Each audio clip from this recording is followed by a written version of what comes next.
Last लेक्चरमध्ये आपण unit number 4 जे आहे ॲक्च्युएटर ते स्टार्ट केलेलं. त्याच्यामध्ये आपण हायड्रोलिक ॲक्च्युएटर जो आहे तो टॉपिक कव्हर केला होता.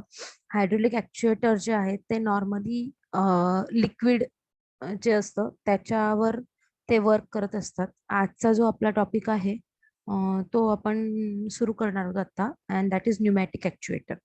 तर न्यूमॅटिक ॲक्च्युएटर म्हणजे काय, तर बेसिकली जे एअरवर किंवा गॅसवर वर्क करतात त्यांना आपण न्यूमॅटिक ॲक्च्युएटर असं म्हणतो. So basically it uses pressurised air to transmit and control the power. So here air is used as medium to transmit और control the power. Power transmit आणि कंट्रोल करण्यासाठी एअर, प्रेशराइज्ड एअर जी आहे ती use केली जाते. So याच्यामध्ये fluid जे आहे ते एअर यूज होत असतं. काय यूज होतं, तर सगळ्यात सेफ आहे एअर. नंतर दुसरं एक खूप चीप आणि इझिली अवेलेबल आहे. It can be inducted and exhausted directly to the atmosphere and return line is not necessary as with the hydraulics. Hydraulic मध्ये कसं सेम लिक्विड आपण नंबर ऑफ टाइम्स वापरतो, त्यामुळे त्याच्यामध्ये रिटर्न पाथ जो आहे तो कंपल्सरी आहे. रिटर्न लाईन जी आहे ती कंपल्सरी आहे, जी की न्यूमॅटिक ॲक्च्युएटर मध्ये कंपल्सरी नसते. कारण जी एअर आपण ऍटमॉस्फिअर मधनं घेतोय ती आपण पुन्हा त्याच्यावर ते प्रोसेसिंग झाल्यानंतर पुन्हा त्याला आपण ऍटमॉस्फिअर मध्ये रिलीज करू शकतो, एक्झॉस्ट करू शकतो. त्याच्यामुळे there is no need to have the return line in case of hydraulic, sorry, in case of pneumatic ॲक्च्युएटर्स.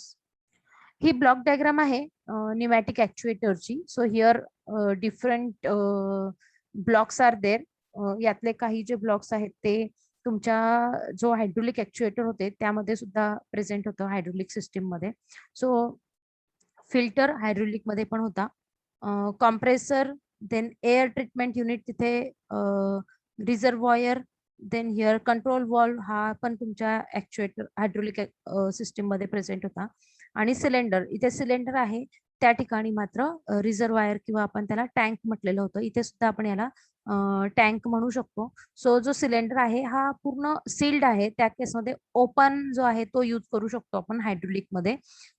तर हे ही जी आहे ही ब्लॉक डायग्राम आहे तुमच्या न्यूमॅटिक सिस्टीमची. काय काय ब्लॉक्स आहेत बघा.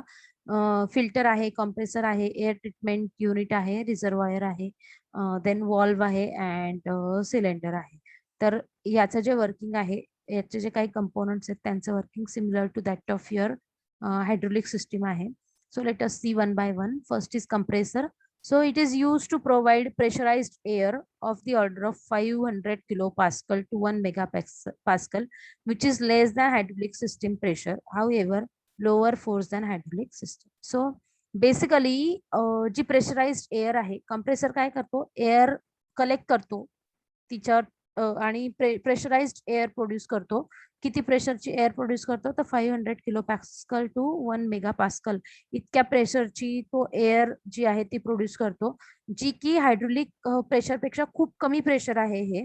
आणि त्याच्यामुळेच हायड्रोलिक प्रेशर कमी झाल्या, सॉरी, जे न्यूमॅटिक मधलं प्रेशर आहे ते कमी असल्यामुळे जे फोर्स जनरेट होतो तो पण न्यूमॅटिक सिस्टीम मध्ये कमी फोर्स जनरेट होतो. Lower force is generated in pneumatic system as compared to your hydraulic system. Hydraulic system मध्ये प्रेशर जास्त जनरेट होतं त्याच्यामुळे फोर्स पण जास्त जनरेट होतो. इथे न्यूमॅटिक सिस्टीम मध्ये प्रेशर कमी जनरेट होतो त्याच्यामुळे फोर्स पण कमी जनरेट होतो. Air treatment unit remove excess moisture and heat from the air after compression. जर खूप जास्त हॉट एअर असेल किंवा मॉइश्चर खूप जास्त असेल तर ते रिमूव्ह करण्यासाठी एअर ट्रीटमेंट युनिट जे आहे ते यूज केलं जातं. हा जो एअर ट्रीटमेंट ब्लॉक आहे तो नॉर्मली कॉम्प्रेसर नंतर लगेच कनेक्ट केलेला असतो. Reservoir basically stores large volume of compressed air. It is equipped with pressure sensitive switch. Basically reservoir जे आहे ते प्रेशराइज्ड किंवा कॉम्प्रेस्ड एअर, कॉम्प्रेस्ड एअर जी आहे ती स्टोअर करण्यासाठी रिझर्वायर्स जे आहेत ते यूज होतात. याच्यामध्ये एक प्रेशर सेन्सिटिव्ह स्विच पण अवेलेबल असतं. ते जेव्हा कॉम्प्रेसर मधलं प्रेशर कमी व्हायला लागेल त्यावेळेस ते जे स्विच आहे ते ऍक्टिव्हेट होतं आणि अकॉर्डिंगली सिग्नल मिळतो कॉम्प्रेसरला. ठीक आहे. So here basically your reservoir is equipped with pressure sensitive switch that activates the compressor. तो कॉम्प्रेसरला ऍक्टिव्हेट करतो ज्या वेळेस प्रेशर एक डिझायर्ड लेवलपेक्षा कमी प्रेशर ज्यावेळेस मिळायला लागेल त्यावेळेस तो कॉम्प्रेसरला सिग्नल देतो आणि कॉम्प्रेसर जो आहे तो ऍक्टिव्हेट होत असतो. Next is control valve and actuator. So control valve works similar to hydraulic system. Hydraulic system मध्ये पण control valve होता.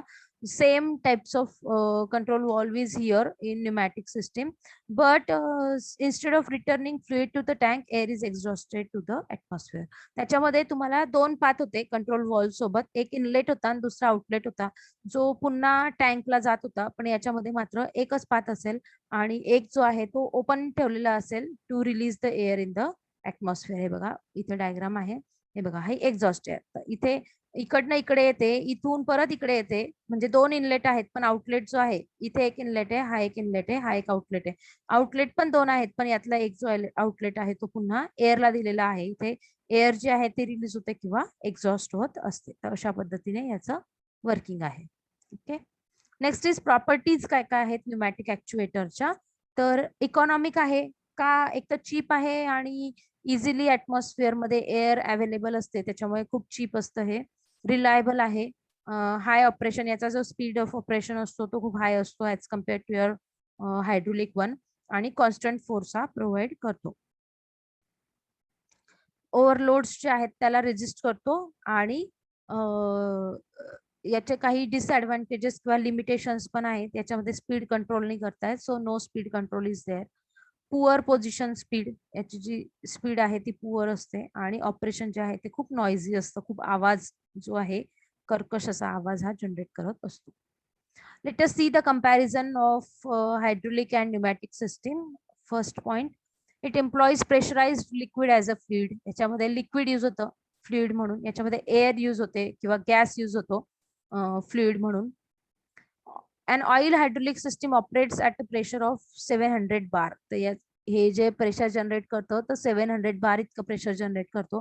हा मात्र 5 ते 10 बार इतकं प्रेशर जे आहे तो जनरेट करतो. Operates at the 5 to 10 bars.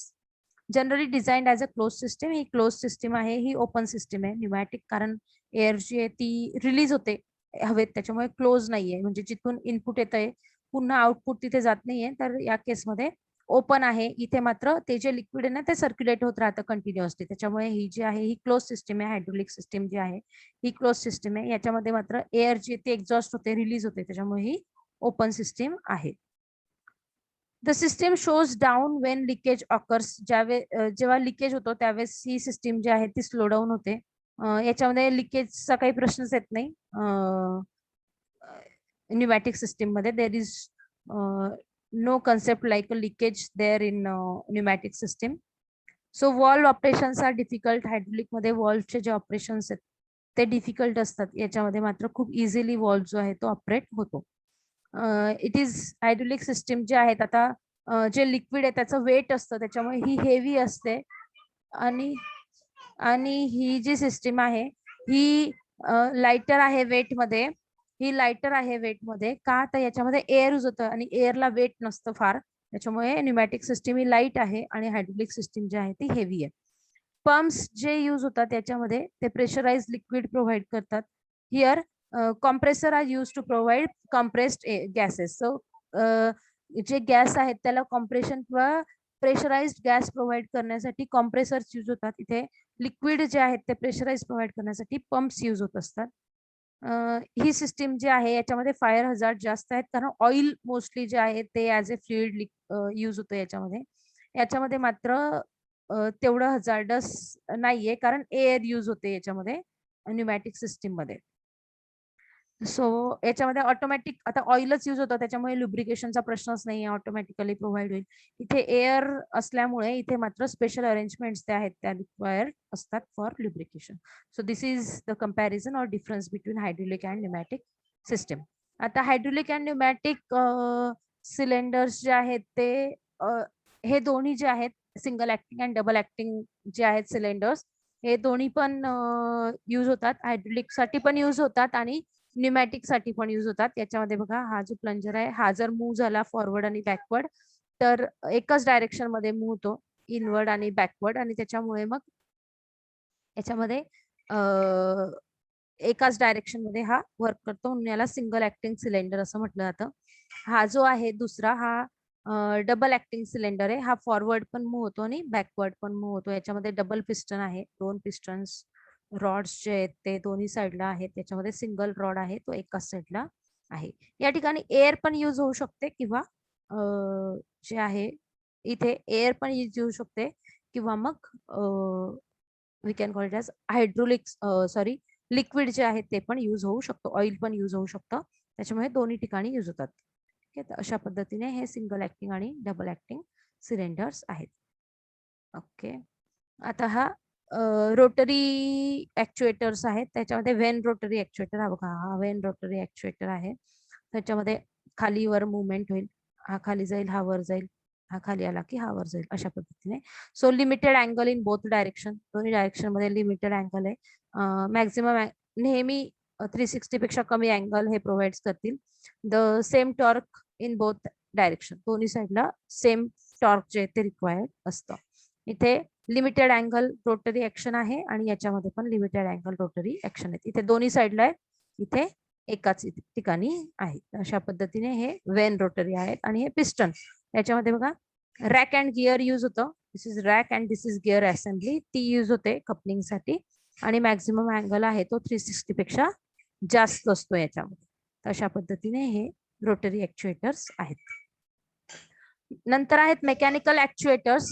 Mechanical linear actuators typically operates by conversion of rotary motion into linear motion. त्याच्यामध्ये बघा हा जो आहे गोळा खाल्ला असेल सगळ्यांनी, गोळ्याचं काय म्हणतो आपण त्याला, चाक जे आहे साईडला जे असतं व्हील, ते रोटेट केलं की इकडे जे हे असतं ना, तो स्क्रू असतो बघा, तो फिट केलेला असतो तुमच्या बर्फावर, तो खालीवर मूव्ह होतो आणि त्याच्यामुळे खाली जो किस आहे तो गोल गोल गोल गोल जो बर्फ आहे तो गोल गोल फिरतो आणि तो बर्फ आहे तो किसला जातो. आणि त्याच्यामुळे ती जी सिस्टम आहे ना, ती मेकॅनिकल ऍक्च्युएटर सिस्टम आहे. सेम हिअर बघा, इथे हा आहे तुमचा व्हील आहे. हे तुम्ही सर्क्युलर मोशन मध्ये मूव्ह केलं की हा जो आहे ना, हा पण सर्क्युलर मोशन मध्ये होतो, पण हा हॉरिझॉन्टली सर्क्युलर होतोय, हा व्हर्टिकल सर्क्युलर मोशन मध्ये. आणि हा हॉरिझॉन्टली सर्क्युलर झाल्यामुळे हा एक तर फिक्स होईल किंवा रिलीज होईल याच्यातनं, तर हळूहळू वर येईल किंवा हळूहळू खाली जाईल. तर अशा पद्धतीने हे आहे mechanical actuator. So here conversion of rotary motion into linear motion. ही जी रोटरी मोशन आहे याला व्हर्टिकल डायरेक्शन मध्ये मूव्ह करण्यासाठी या स्क्रूला ती यूज होते. So basically it converts rotary motion into linear motion. दुसरं याच्यामध्ये काय काय यूज होतं मग, तर स्क्रू यूज होतात, व्हील अँड एक्सल यूज होतात आणि कॅम यूज होतात. बघा हा जो आहे हा तुमचा स्क्रू आहे, तो मूव्ह होईल आणि हॉरिझॉन्टल डायरेक्शन मध्ये मूव्ह होतो. तर अशा पद्धतीने हे आहे. So here we will stop today. Next lecture मध्ये आपण इलेक्ट्रिकल ऍक्च्युएटर्स जे आहेत ते स्टडी करू. Till then, good bye, see you.